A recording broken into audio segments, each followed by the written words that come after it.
first task is you're running up flights of stairs, you have a hose pack on, you're in a full SCBA, and you're on air. And so you go up 6 flights, I think, 6 stories, and then you pull the rope, hand over hand. So it's mimicking pulling up tools off the side of a balcony of a high rise. And then you come down the stairs, and then you come to a force machine, which is mimicking chopping with an axe. You hit the force machine, and you run through fire hydrants. You drag a hose, which is mimicking dragging a hose and putting on a fire. You actually spray the hose, hitting a target. And then you pick up Big Bad Rescue Randy, and you drag him backwards 100 feet, and that's your victim rescue. So you do this all in sequence, and it's an all-out, go as hard as you can.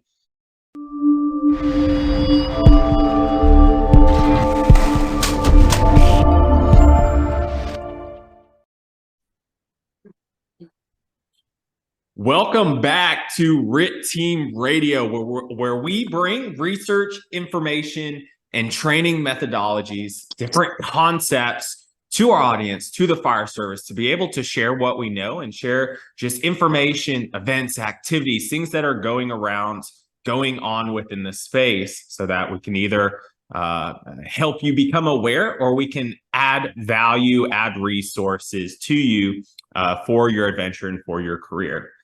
Today, I'm joined by Trevor Fera. We're going to be talking about the Firefighter Challenge. We're going to talk about what it entails, just everything around it, and how it can be incorporated to bring awareness. But then, how do you get involved? What does it look like? How's it expanding? And so, think of this as the first segment to our 3, still following that format of the 3 different episodes. Think of this as more of an introduction. So, Trevor, I appreciate you jumping on here and being able to share your wisdom, what you do and what you know. But for our listeners, for our audience, if you would say a little bit about yourself and kind of some of your experience, and then we'll kind of dive into the Firefighter Challenge itself. It's an honor to be doing this. I didn't expect to ever be doing a podcast when I started this sport 15 plus years ago. Just running around in a parking lot with a bunch of buddies, basically.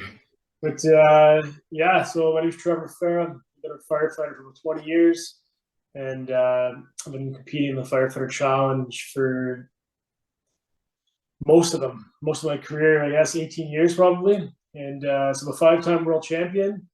So I've done pretty well. I kind of developed my own training methods and what I believed would work for me, and yeah, it's been a good run. It's been a lot of fun for me.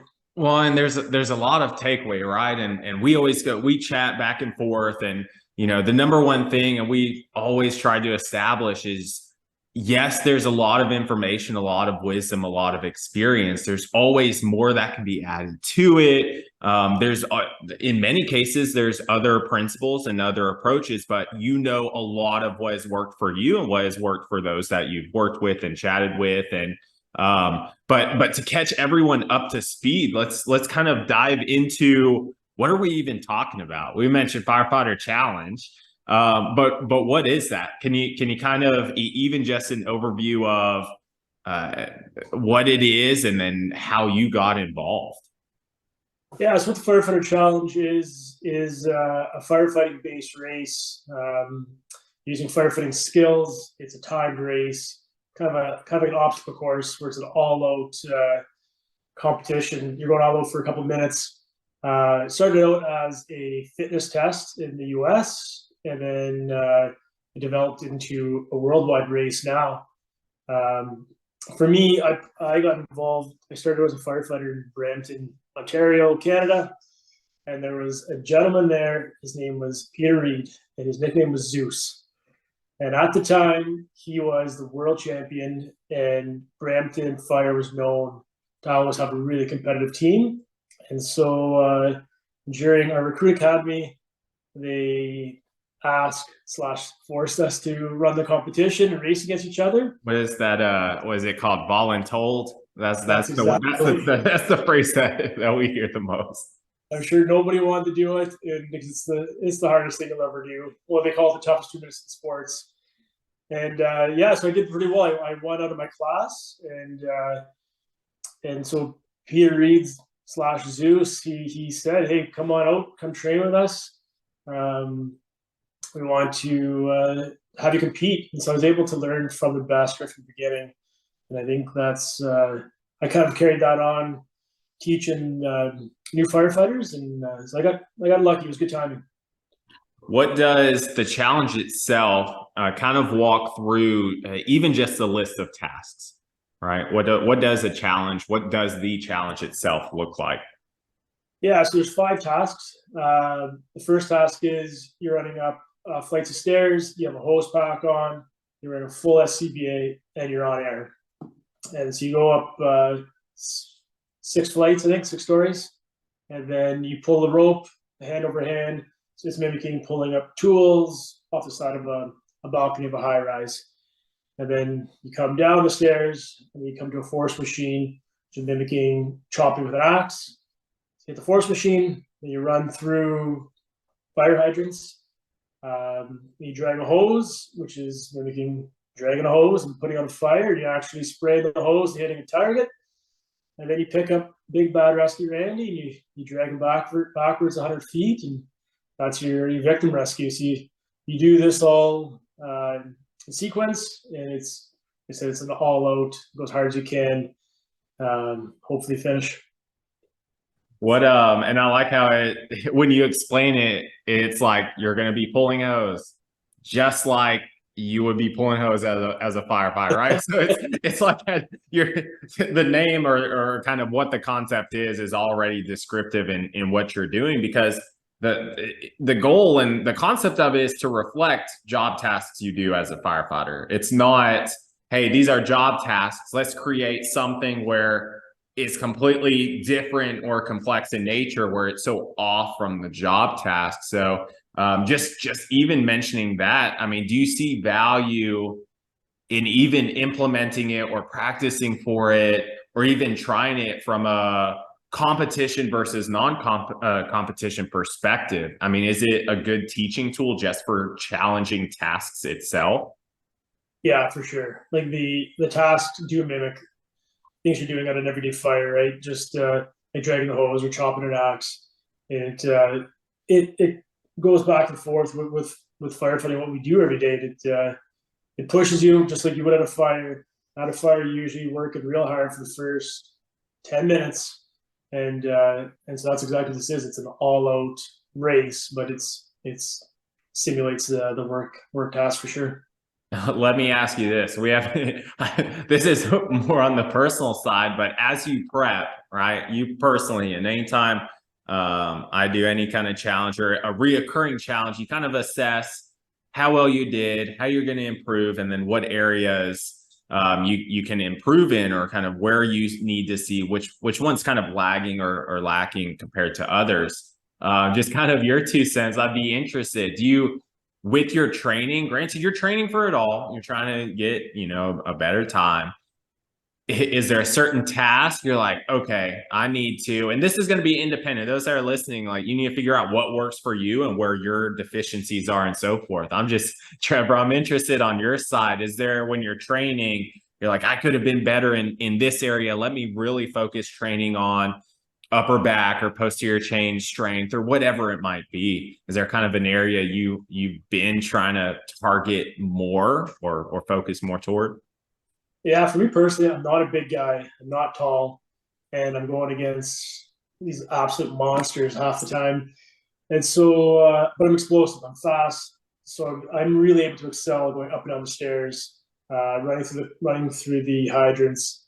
I have a tough time with dragging the hose. Just my body weight just doesn't allow me to get the momentum going. And picking up the rescue Randy, again, the big guys are picking them right up off the ground, and they're running backwards where I'm picking them up and I'm dragging this guy. But yeah, for me, I had to really use my explosives to my advantage. I'm strong legs, get explosive, get fast, and I think that's kind of what's helped me through the competition for sure. Focusing on that. Yeah, and so that's where it's a potential assessment piece, right? When we talked about one competition and using it as to gauge, where you're at, what you need to work on for the competition, but then integration within agencies and within academies, just kind of that concept, that physical ability testing, that job simulation type of testing, and going, okay, what tasks did I do well? What do I need to work on? So, I mean, I know we can agree that it's a great teaching tool, and that kind of adds in, where you've been able to kind of establish one as the athlete, but then also as the coach, or at least helping others get involved. And so what does that kind of look like for you for encouraging and inspiring others to get involved with the race itself? Yeah, coaching has kind of turned into my pride and joy for the sport. Like, I love helping just the firefighters in our station, in my city, kind of organize our team, and we travel together, we do all that. So I love passing down the knowledge that I've gained. I've been able to coach in Dubai and Abu Dhabi quite a bit. I've been going there for the last few years and helping develop the sport there and coach them. It's been nice. It's been humbling. It's funny because they know who I am before I even get there. And I don't look at myself as like a professional athlete by any means, but maybe train that way. But yeah, the coaching is a lot of fun. I love passing on that knowledge and pushing everybody else and finding their weaknesses and matching. And they do the same thing for me. They give me lots of feedback on how things I could try to change. And yeah, the coaching aspect's been really good. It's kind of taken over what I do now.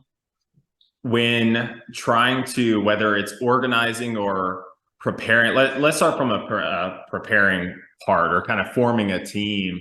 I mean, what kind of obstacles do you run into just saying, hey, this is another year, wanting to either compete yourself or get a team formed, trying to even assist with organizing events? I mean, what kind of barriers do you run into being the multiple roles? One, the coach; two, the athlete; three, kind of helping organize. What do you kind of run into obstacle wise? Yes, we have a few different problems within the sport. I think one, it's hard. It sucks. Hard work. Not everyone wants to do it. It's additional work, right? It's like, do what you do normally, but work harder. And way harder. Yeah, nobody likes to push their bodies where they can't move their legs, and the lactic acid is building up, or their vision's focusing down to nothing because they have no oxygen going to the brain, right? But yeah, so finding the people that want to do it, they're going to dedicate themselves to it. But we run into financial obstacles because we use special combat gear, bunker gear. We use special boots, gloves, helmets, and there's travel costs. We're traveling all over the place, hotels, food, entry fees. So it's expensive, and there's no money.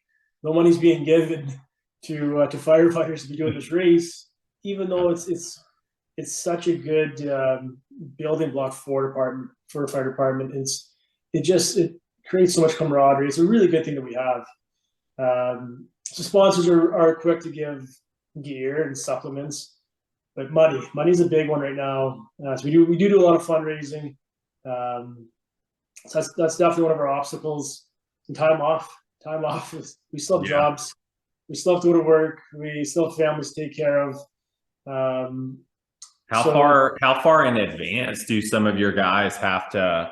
I mean, granted, the family side, you can't just say, hey, next week I'm flying out and, I'll see you in however long. But even from an agency perspective, I mean, is it usually once you get a team and you say a handful of individuals have an idea that you have to have it in maybe the year prior or start a fiscal year or 3 months in advance? I mean, when does prep for scheduling it out kind of start to pop up? Yeah, we try to get our schedule down pat in the winter. So January, February, to see when we're going to race. The race is usually run throughout the summer, and then they'll end in the fall again. And that kind of allows us to budget, and if we do have to do any fundraising and stuff. So we are a few months ahead of it, but lots of times, hey, I'm working this week and I can't go, but some of the other competitors will go. So sometimes you just kind of fly by the seat of your pants and just figure it out, do what you can. Like it is still a sport. We do it for fun, but we can't be stuck to doing it because we have a job. Like, You're like, I do have primary responsibilities, but if I can, I'd love to get out there and do it. Do y'all just even off of that? I'm guessing that's kind of, y'all might have alternates or kind of a list of people that if you're not able to go, you have a couple of other individuals that are waiting to go. Yeah, if you're lucky enough to have a big enough team, people can kind of jump to your place, because there is an individual event and there's a relay event, and there's a team event where your individual times get added together. So there is, you can jump in and out. Ideally, usually there's only 4 of us that are that committed to the travel and the expense. So it's kind of nice if we can all go together. Yeah.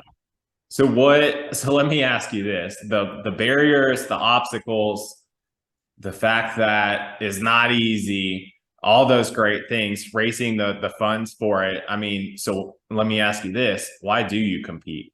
Why do you form a team? Like, what's the and there's definitely an internal motivation behind that, but why? What's the thought process? As you mentioned, it's not. You don't come out with $1 million contracts because you won and so forth, right? So what's kind of that motivational piece or driving force for anyone to get involved? I think you said it already. So it's not easy, right? It's not easy. Not everyone can do it, and so to say you've actually finished it, I think is a huge accomplishment for everybody. But more importantly, it's camaraderie. It's good, like-minded people from all over the world that come together to do this. And everyone's competitive. Everyone wants to push each other, push yourself to do better. And that's kind of the addiction to keep on doing it. You get addicted to that pain. You're telling me you're competitive? Is that what you're telling me? Way too competitive. I didn't make it to the NHL, so this is my NHL. This is my Olympics. Yeah. Was it so yeah, I mean, so as this evolves and just your constant involvement, has this challenge expanded in just awareness? And then are there other, I mean, just the concept of racing and it becoming a sport and a challenge, how have you seen that evolve over the past multiple years since you've been getting involved and racing, but then also now teaching and coaching and so forth?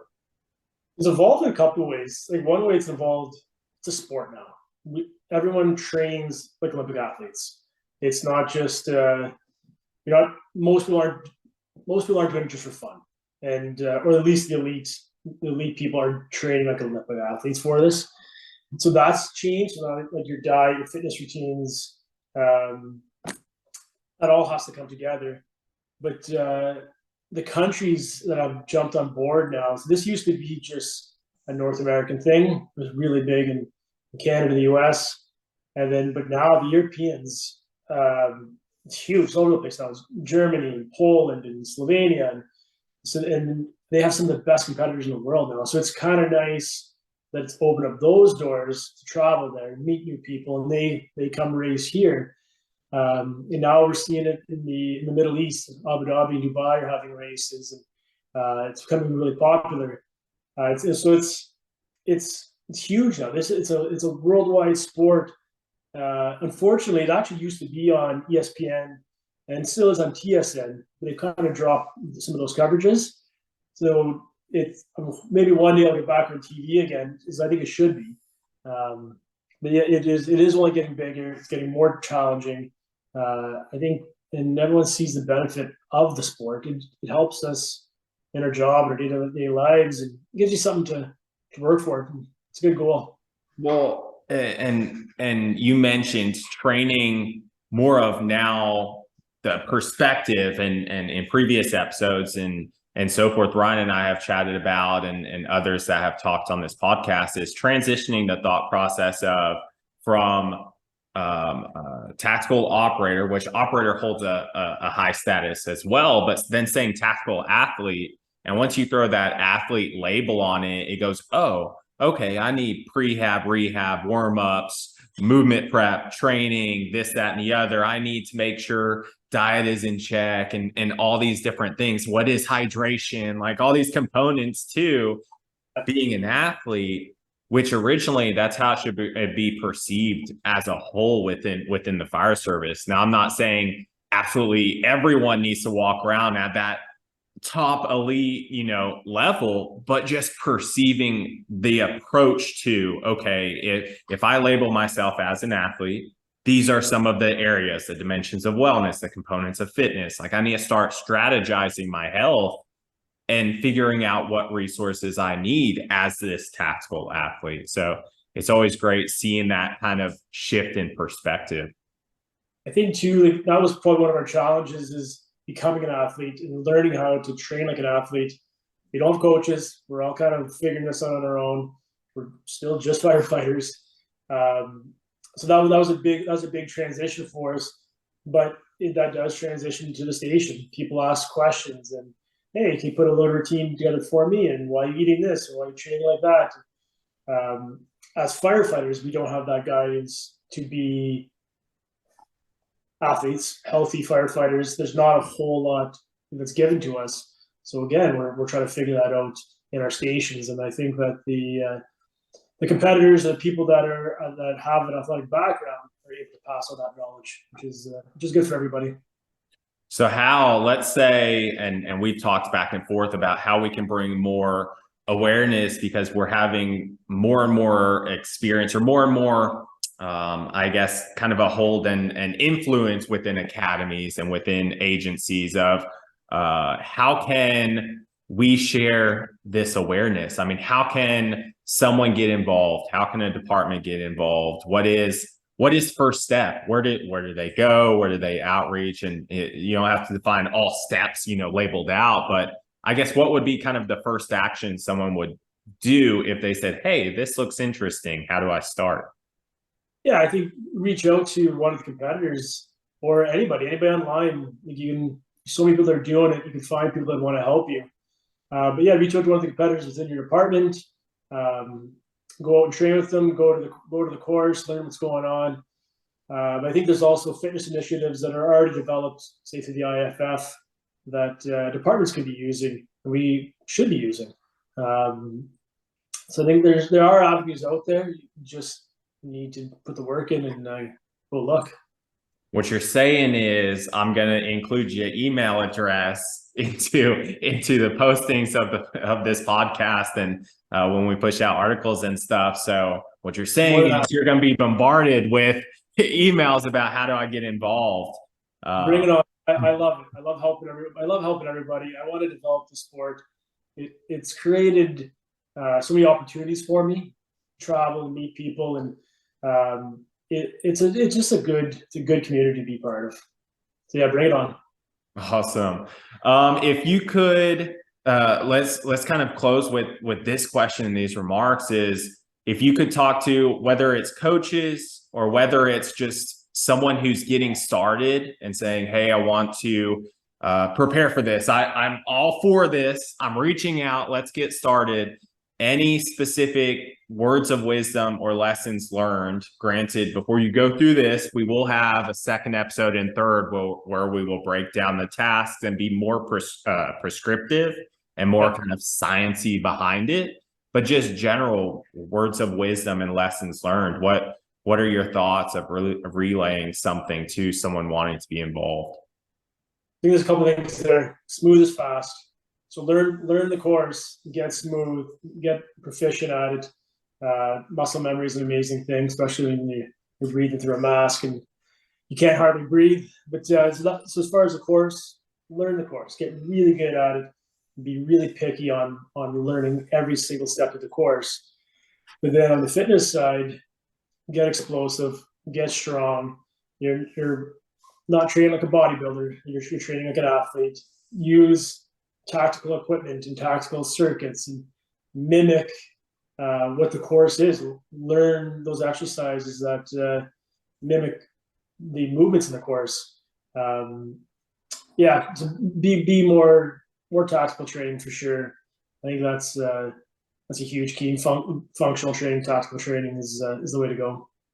Well, I appreciate it, Trevor. We're gonna continue this on, in episode 2 and episode 3. We'll even see if we can nudge Ryan into getting into those as well, and kind of talking about dissecting the course, talking more about how do we prep for it, creating actionable items behind it. But I mean, I beyond appreciate, I know the listeners do, just getting a background understanding of what this is. And for those that are listening, be on the lookout. We'll have episode 2 coming up. We'll talk about energy systems. We'll talk about movements. And then once we get into episode 3, it'll be more on prescriptive nature. How do we approach our training to prepare for and get better? That way we can compete when we get to the Firefighter Challenge. Can't wait.